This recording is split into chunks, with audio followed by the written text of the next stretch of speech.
Good morning. It is 29 degrees when I woke up this morning. Now it's about 32 and it is blue skies and sunny. It is like when I lived in Palm Springs, California. What I really loved in the winter, it was blue skies and sunny, dry, and it looked like it was 80 degrees. And you get outside and do the river dance and you're like, motherfucker. Oh, hang on, things are falling. Hang on a minute. Sorry, I have these new strip lights and I plugged it in and then it fell and it pulled the strip light down. It's only magnets, like it's, anyway, but I bought two of them. They're expensive. They're $20 from Walmart. One actually didn't work, so I took it back and the girl was like, go find the one off the shelf. So I got the one off the shelf. She gave me a gift card, like a store credit. And I said, I just need to buy the new one. And she goes, oh, because she just like made a whole little gift card for me. And then she just had to go spend it. I was like, it's fine. Anyway, busy day today. So exciting day. I'm going to the gym. I'm just going to do 30 minutes on the stair climber just to stretch my legs. I don't want to overdo it today. Then I'm going to take a shower because I haven't showered in a couple days. And then I'm going to lunch with my friend. We're going to a place over here by the river, which is the same river I ride my bike on the Bosques Trail. So we're going to go to El Pinto. Here I was yesterday going, I don't want any more Mexican food. Anyway, it's new Mexican food. So you've got carne adobada, which is the, it's like the spicy pork. They also have adobada chicken, which I'm excited for. So I already looked at the menu, which is what I always do when before I go to a restaurant, I scope it out, make it easy. Because it's hard for me to read. I don't bring my reading glasses with me. So when I get to a restaurant, unless they have the pinch and zoom QR code, I'm generally like, I don't know what I want to eat. So yeah, so I'm gonna go to lunch with my friend, and then I think afterwards, since I'll be in the same place, it's only 5 minutes from Planet Fitness, I'm gonna go to the Balloon Fiesta Museum, which I have never been to in the 7 years I've been coming to Albuquerque. Anyway, so I'm gonna go to, yeah, I'm just gonna do a bike ride tomorrow. I've gotta eat all the food in my fridge before I leave. I need to pack my bags for the weekend.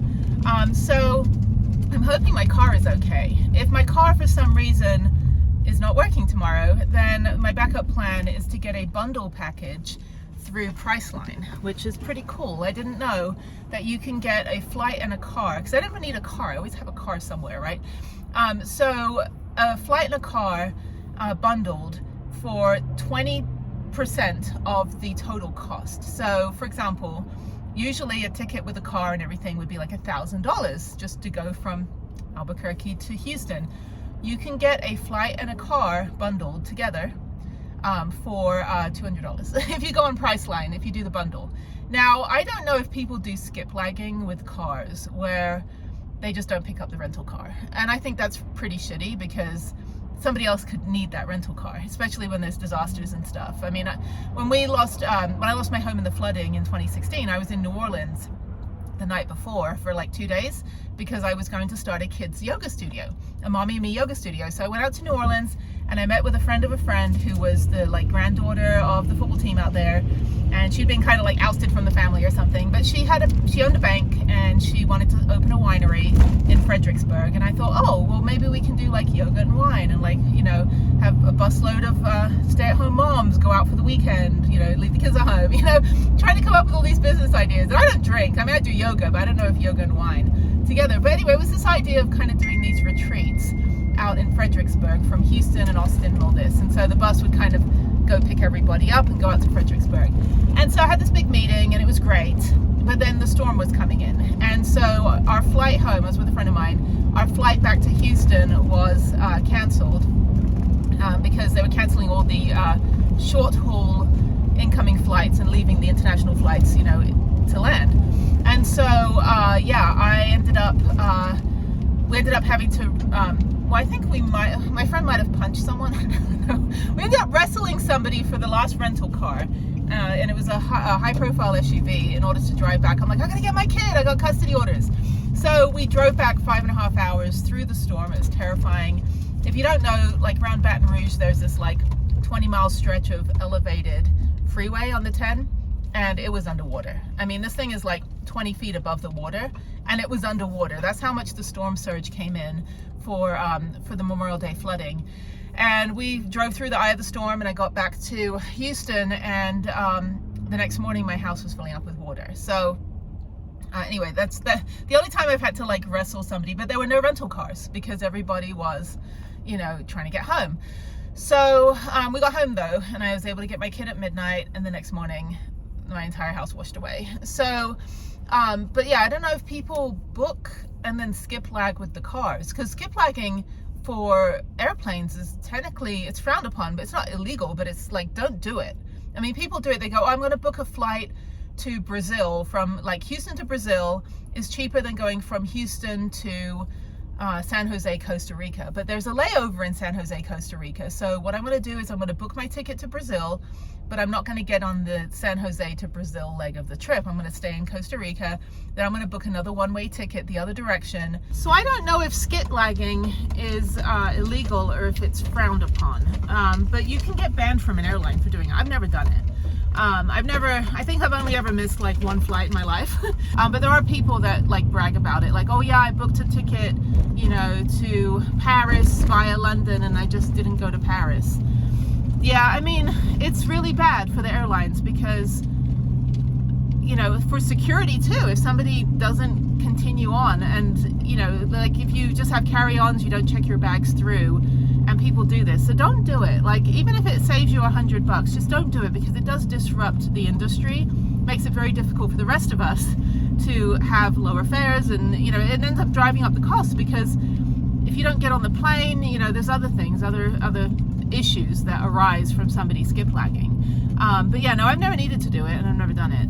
But I guess like if you're continuing on, if you're trying to do like a round the world trip, people will generally do that. But for the deal that I got, so if my car doesn't start tomorrow, or if there's an issue with it, I'll leave the car and the van at the airport in Albuquerque. So I'm going to the gym here. And then what I'll do is I'll get that flight and car bundle, because I only need the car for the weekend.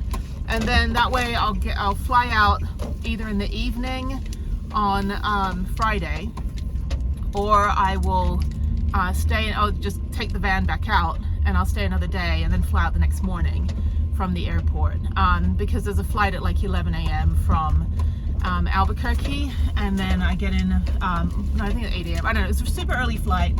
So if for some reason my car doesn't start, I'll go ahead and book that flight for Saturday.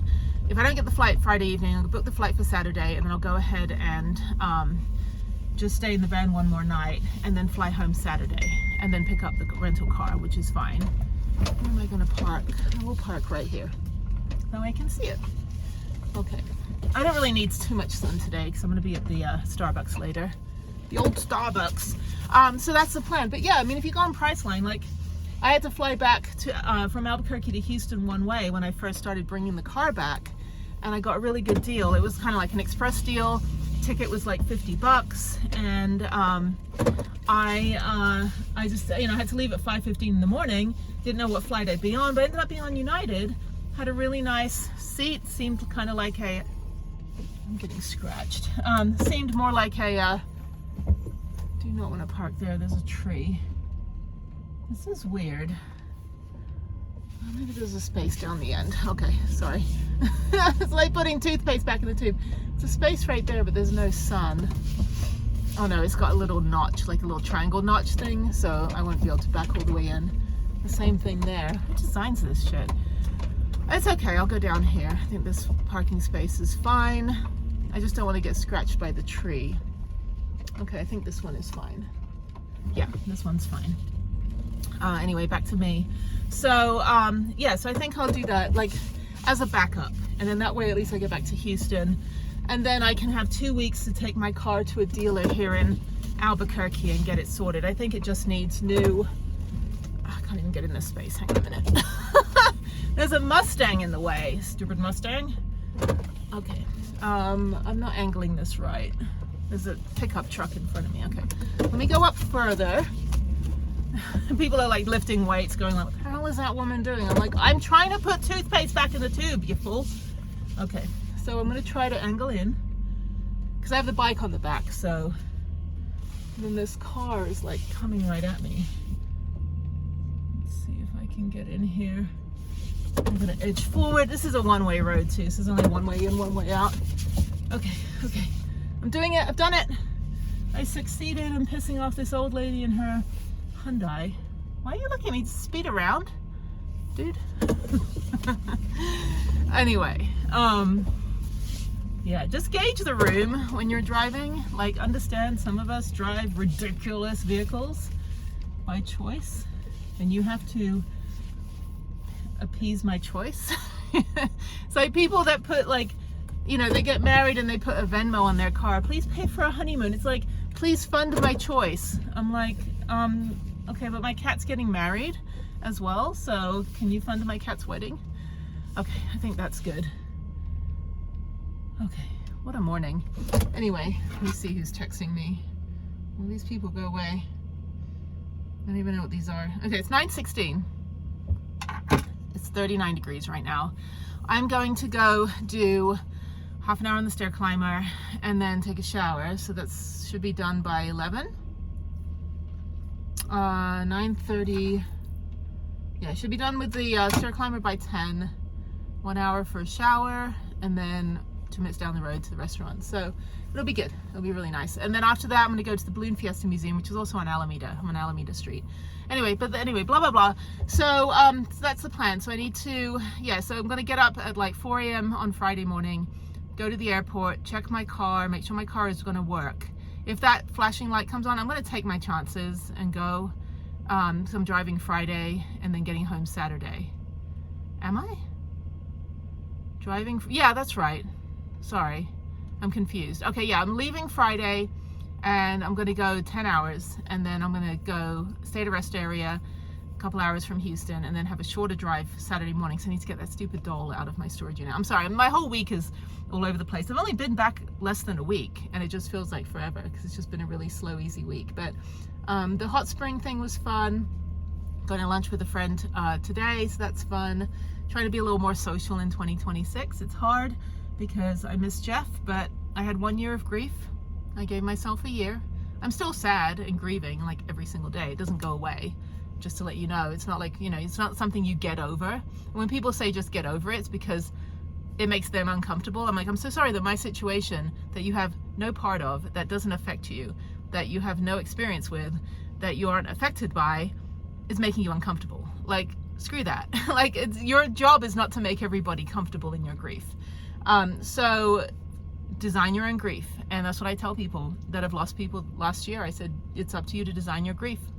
And, you know, people will say things like, oh, he's in a better place, or he's with God now. And it's like, I don't believe any of that shit. So you're not helping. You're just making yourself feel more comfortable. So it's okay to tell somebody, like, that's not appropriate to say that to me. Like, that's not helping. That's not appropriate. That is not enhancing my healing. That is actually inciting my grief, you know? So it's really hard. I didn't think I would ever have to say goodbye to him. You know, when we were 14 years old, we thought we were invincible. We didn't think we were gonna die. But he did. And then I lost 3 other really good friends, and it was a hard year. So I gave myself 2025 to grieve for Jeff, and now I'm in 2026, and I think it started off pretty well. The trip to Mexico was good. Colonoscopy was fine. You know, I jokingly said to everybody on Facebook, I was like, yeah, I'm so sorry that the, you know, we had some technical difficulties with the live stream anal probe. And everyone's like, darn, we were excited to look up your arse. I was like, yes, sorry, you don't get to the, no butt cams. No butt cams. It's a family channel. Not doing butt cams. But no, I'm glad that they didn't find anything. I'm hoping they didn't miss something. That's always a worry when things come back normal and okay and you have not been feeling normal and okay for a while. But so far, like, I think, you know, I don't have the stress of going into colonoscopy. So I've reduced a lot of stress this last month. Family stuff still delayed, but I have a lot of help for the end of February. I've got some meetings with some people. I've got my little army, so excited to get the cavalry assembled, try to get that resolved. And I'll go more into it another time, not now, not really necessary, just focus on the positive. And then, yeah, so it's gonna be a short weekend home, and then I don't know what I'm doing for the next 2 weeks. I've got invites to Colorado, since there's like no snow. They're like, you should drive your van up to Breckenridge. I'm like, so I've got invites to Colorado, So I've got a few activities that I'm waiting on word of from the adventure companies. So we've got a few things. I've got to find self-defense classes. I want to start running self-defense classes again. So I need to go find a Krav Maga, some sort of martial arts gym that would be willing to host, 8 weeks of martial arts, not martial arts, 8 weeks of self-defense. So it's the same class, but it's just repeated 8 times. So we'll do 4 for women veterans, and we'll do 4 for basically, anybody. So I try to do half and half. I mean, we don't just help veterans, we help people that were active, something happened and they want to get back into it. But we want to make sure that we do focus on, especially like underserved communities, things like that. So, but yeah, women veterans, because I am a woman veteran, and I do have PTSD, and I have been through trauma on the civilian side, and so it's very important. Healing in nature has been something that has, I've never been to the brink of like taking my life, right? I've never crossed into that area, but it has enabled me to manage everything I've been through in a positive, healing way. But I do work with a lot of people that have tried to unalive themselves, and they've been reinvented and reimagined and revived by doing the outdoor adventure activities that we've done. And so it does work. It doesn't take away what somebody's been through. It doesn't belittle their trauma or silence them. What it does, it just gives them physical strength and mental strength to have somewhere else they can go to when they are feeling their worst. They know that they can go to the rock climbing gym. They know they can go find their hiking buddies. They know they can climb to the top of that mountain and scream their guts out if they want to. That's the whole purpose of it. We really want to make sure that they have an outlet.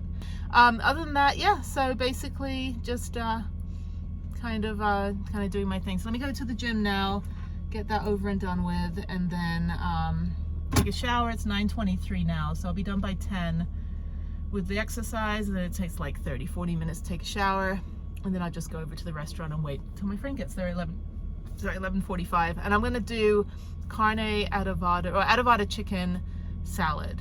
So it's like a vegetables, like lettuce and stuff, right? It's not like a chicken salad like mayonnaise. So I'm gonna do probably do a salad, or I'll do like an enchilada plate. Food looks really good, and it's really pretty restaurant, so that's exciting. So yay. Okay, I will talk to you later. Bye.